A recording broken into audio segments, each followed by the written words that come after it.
So what do you consider to be more important, health span or lifespan? And you're probably thinking, well, both of those things. And I would agree 100%. And what a lot of people do is they kind of separate those two things into two different buckets.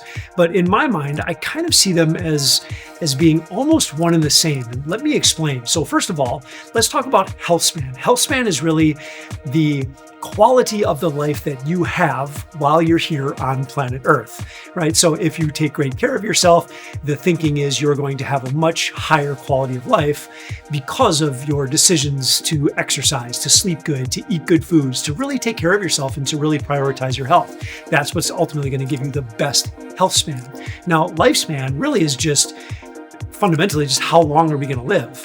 And the truth is we can live a very long time these days because of modern medical miracles like drugs and all kinds of stuff. Like we can keep somebody alive for a very long time, but it doesn't mean that their quality of life is very good. In fact, a lot of people spend sometimes decades in a nursing home being taken care of by others as we live out our life. And then obviously, who wants to be there, right? Nobody wants to be there. So how can we sort of mold these things together?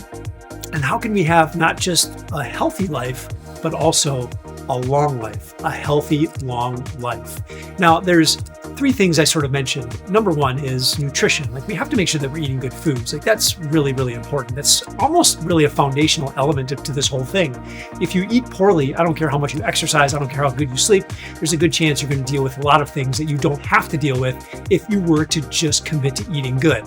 The second thing is sleep. I think sleep is really, really important, again, for longevity and also for your health, also foundational. But here is the thing that I think has the biggest impact on your health span and your lifespan, and it is your physical capabilities.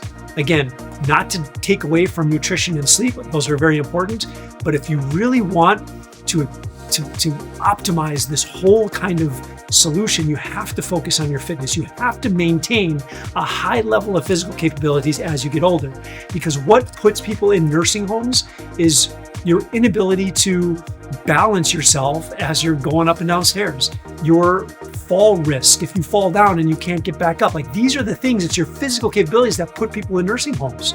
It's not necessarily their health. So you have to maintain that. You have to build it. And if you're a guy over 40 or a girl over 40 and you don't really do a lot of formal physical exercise, now is the time to start, because you really want to start to build as much physical capability as you can while you're young so that it carries into your later life. Think of it like this, and I look at it as there's a line, I call it the zero line. The zero line is when life is over. It's basically when you die. The zero line means there is zero physical capabilities. You are no longer doing anything. You're obviously not going to get up anymore. So that is the zero line.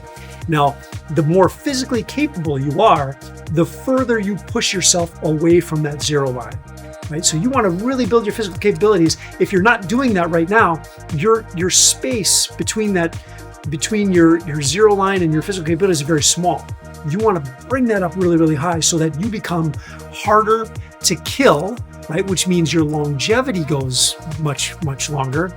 You're able to live much, much longer, but also your quality of life is going to be much higher because you're capable of doing all the physical stuff that maybe you want to do.